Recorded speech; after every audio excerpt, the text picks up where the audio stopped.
Yeah, one more question, yes. Why Lord Buddha did not ordain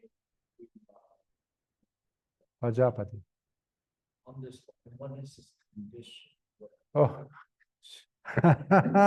Oh boy.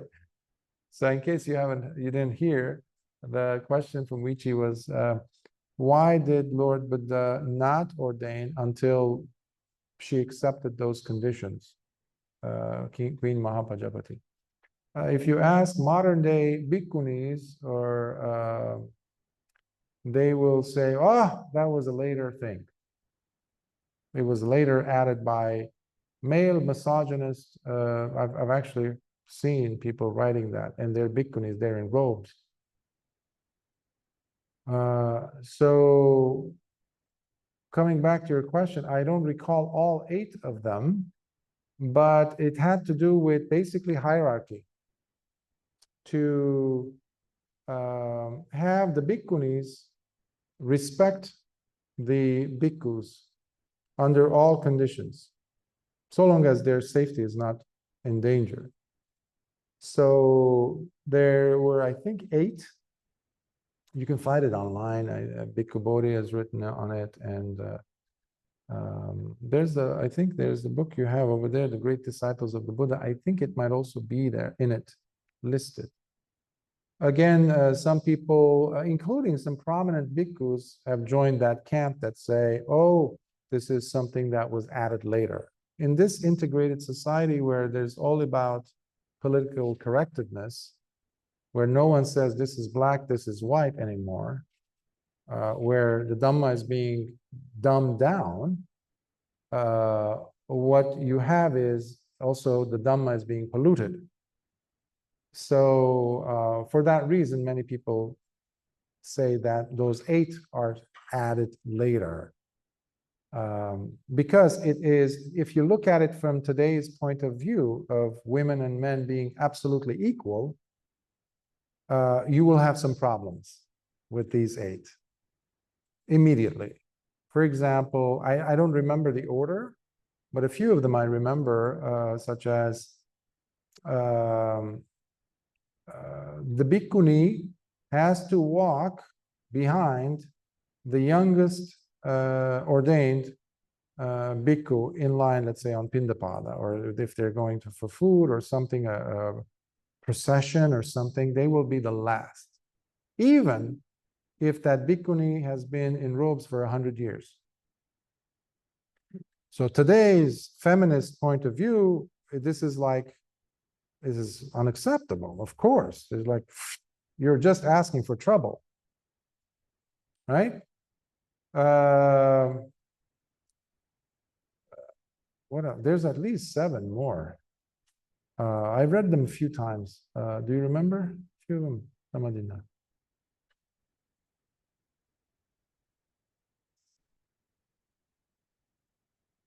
Yeah, so it's about bowing and showing respect, and also being taught by bhikkhus, which an example of which was today when Venerable Nandaka. So unfortunately, I don't remember all of them. I read them a few times because of this kind of question. I knew it would come up, but my memory is failing, I guess. Alzheimer's kicking in, maybe. But essentially, it's all about hierarchy in a sense.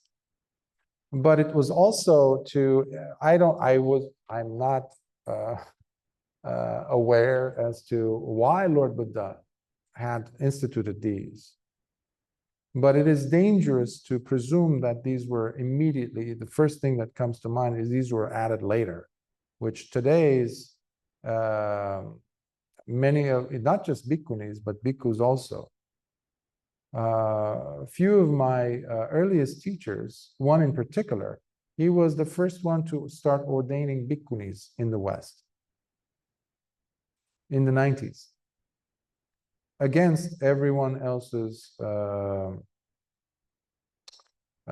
suggestion, strong suggestion, because the Bhikkhuni order within the Theravada tradition was done. It was finished about 100, I think, or 200 years ago. It didn't continue. It died out. So it recently finished. This is a topic that almost, well, not almost, but almost always, it creates controversy. It is controversial because you have one group of bhikkhus who don't want to touch it at all. They don't even address that question. They might not even bring up what I just said to protect themselves because they don't want to get, in hot water. Because it's all about like what you look like, how you look like, and whether you say something that is pleasant, acceptable, usually, or not. But many people who come to be ordained these days have chips on their shoulder. They have something to prove. My strong suggestion to individuals who have come to approach me asking to be ordained, or what is my position, I say, if I am in the capacity to ordain, I will not be able to ordain Bhikkhunis, first of all, because you need a Lord Buddha to start that order himself. The Sangha of Bhikkhus does not have the power by itself to ordain, because you needed a Buddha to start the Bhikkhuni order, first of all, with Venerable Mahapajapati Tere. Ever since then, every single Bhikkhuni that had to be ordained also needed to have the Bhikkhuni order present. So she would get ordained with the Bhikkhunis, and then she had to get validation and be in the presence of, like the completion of that title, a very prestigious title, by the bhikkhus as well. So she had the protection of both. What you had was basically bhikkhus to this day continuing to ordain Theravada, well-known bhikkhus, because it's a hot topic, and plus it makes you very popular. You're very promo, promoting this and this equality, this and that, but at the cost of something big. It's very self-centered, I think. And it also is one of the things that is causing disruption of the Dhamma, or destruction of the Dhamma, because we don't have, as bhikkhus, the right to reestablish the Bhikkhuni order. This is my opinion. Many bhikkhus will say, who is this guy? What is he saying? This is nuts. But I just go by what is out there. But I'm not alone. We had many other bhikkhus who have the same position, give and take, a few details different. What some have done is they said, oh, well, we have the Korean Bhikkhunis, we have Tibetan Bhikkhunis, we have Chinese Bhikkhunis. Actually, Bhikkhunis, Bhikshu, Bhikshuni, meaning Mahayana or Vajrayana in case of Tibetan. We'll just bring those, and the nun to be can actually ordain there, and then she can come and be officiated within the Bhikkhu Sangha, Theravada. And many, many nuns have actually were ordained through that mechanism today. Some of them are pretty, advanced in years. So they've been for decades like that. But there's a problem. They are wearing Theravada robes. There's a slight problem. When I say slight, big. Because a Mahayana Bhikkhuni has different precepts, has a different code of discipline. She has a different structure, different discipline, different teaching, different suttas, different history. How in the world is that? It's not just the title. That's where they get it wrong. So the ambition that the person has, the ego that a person has, no, I'm going to be a Bhikkhuni. Okay, you can, of course. It's a free, almost a free world, I guess, in that department. But what I try to say to people is, what do you want more? Becoming an Arahant or a Bhikkhuni? That's the way I approach this. Do you want to become an Arahant? If you want to become an Arahant, I can show you the tools that Lord Buddha gave all of us. But as far as Bhikkhuni, I can't help you. Go find other bhikkhus who are more than glad to do that for you. But I just don't agree with the whole premise. But there's been such a big publicity around this, and many bhikkhus became, really became known and renowned and famous because of their position to be, pro ordination of bhikkhunis. But it completely overshoots their, their role as bhikkhus, because we don't have that entitlement. It's very political, and unfortunately there might be other hands involved in this to break the sasana apart, and they're succeeding. So a nun, samaneri, you mean? Yeah, novice nun, there's no problem. There's no 8 precepts, 10 precepts. You have actually, this should not give you the impression that in Theravada, traditional Theravada countries, there are no nuns. Oh no, there are. You go to Thailand, you go to Sri Lanka, you go to Burma, there are nuns. But they're not officially, like there's no Bhikkhunis, even though some were ordained in other branches and they came to Thailand or Burma or Sri Lanka, and they're demanding to be accepted as Bhikkhunis, which is wrong, I think. Again, this is my opinion. But you have, let's say in case of Burma, you have, they have the term sayale, which is a person who has 8 precepts. Sometimes some people might have 10, which is the same as samaneri. So for me, it really doesn't make a difference. For me, and you had many, many Arahant nuns, even in recent history, in Thailand. And if you have it in Thailand, you also could have in Sri Lanka. And again, the question that Venerable Ananda asked is not being asked. Does a woman have the capacity to be an Arahant? Yes or no, Bhante? And Lord Buddha's answer was categorical. Yes. That should be enough. But this whole brainwashing that has been going on in the West, which was a way to actually, women to go to work, this and that, it was actually from the business people. They were behind it. And they were the ones who started this whole women's liberation. They were behind the scenes. They were promoting this. And when they were interviewed, Rockefellers were also behind it, by the way. They were interviewed, and and it came out that they were actually not able to tax half the population. Women. Women were not being taxed because they're householders, they're a house builder, they're a housewife. So they started this whole thing. Oh, we have rights too. We have to work. We have to work. We have to work. And now they're working 9 to 5, and no one's looking after the kids. So mom goes and starts paying taxes. Now they're taxing 100% of the population, adults. And the child at home has nobody to take care of other than the tube, the TV, and the educational system, which they run.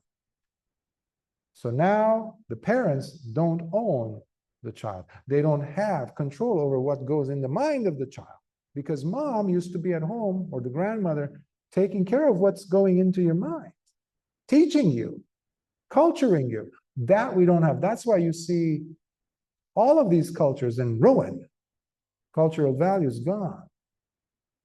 So, but that is now permeating into the sasana, which is inevitable because we live in a loka that the world that belongs to Mara. So don't expect this world to be heaven, but just be smart enough to see through it. Ask questions and not be afraid, and don't go following the herd. Because that's what these people are doing. Equality, equality. Men and women are not equal. It's impossible. A woman thinks differently, a man thinks differently. We have physical differences too. Now, does that mean that we don't have equal rights as far as a human being? That's a different story. Everybody should be given that same right. But, propagandists play this to set people against each other. And there's that old saying, divide and conquer. And that's what's happening. And the Dhamma is being conquered. and lose. In fact, that's the reality. We get divided and we lose. And we're losing a lot. But that's, a deviation, but it's an important subject because Dhamma has everything to do with what is happening in the world. That's why I talk about contemporary issues that unfortunately I don't see other bhikkhus talking about. Nobody's been talking about what has been happening in the last 3 years. Lockdowns, this, that, everybody's afraid to talk as bhikkhus. Why shouldn't we? We have to talk in a way that can help people.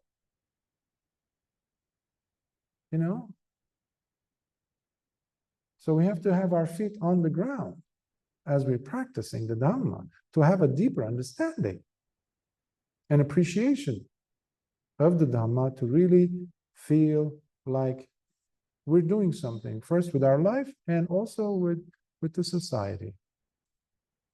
We can't hear you for some reason. So I'll read what you wrote. Is that okay? We owe this, yes. Every half month, a nun should desire 2 things from the order of monks: the asking as to the date of the observance, Uposhata day, and the coming for the exhortation, Bhikkhuni Vada, the instructions. So she had to go back and forth with the bhikkhus. So almost like, well, not almost, a lot of getting permission from the bhikkhus.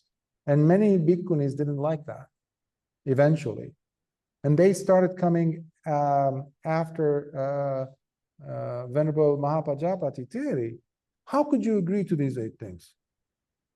How could you? How could you? Meanwhile, they were begging her to say yes to any conditions.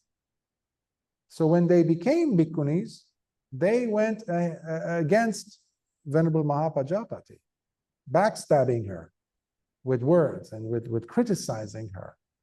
And Lord Buddha basically looks at Ananda and says, see, this is why I didn't want you to have the Bhikkhuni order, basically. Because all of a sudden their fighting began. So I'm not, I don't know what Lord Buddha was thinking, and I can't claim anyone does, but he must have had good reason. But was this a list of things that were produced later? I firmly believe not. So, especially when you look at logically as to how many times Lord Buddha said no, how many times, and then he said yes, under condition. So it cannot have been added later if the Bhikkhuni order did officiate at the time of Lord Buddha. So the conditions must have been placed right then and there for Lord Buddha to say yes. So anyhow, were there any other questions before? Okay, so let's transfer some merits. Akasatha chabumata devanagamahiddhika punyantang anumoditva chirang rakhantu lokasasanam. Akasatha chabumata devanagamahiddhika punyantang anumoditva chirang rakhantu desanam. Akasatha chabumata devanagamahiddhika punyantang anumoditva chirang rakhantu mam paranti.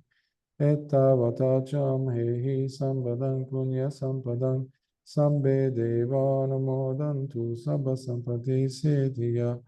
Ettavata cham hehi sambadang punya sampadang sabbe bhuta namodantu sabba sampati siddhiya.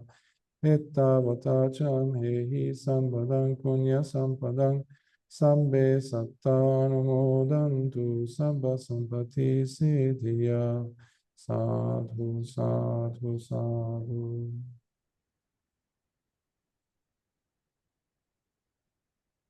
May the triple gem bless you all and your loved ones. May your practice grow with confidence, with every drop you put in. Sukhi hot.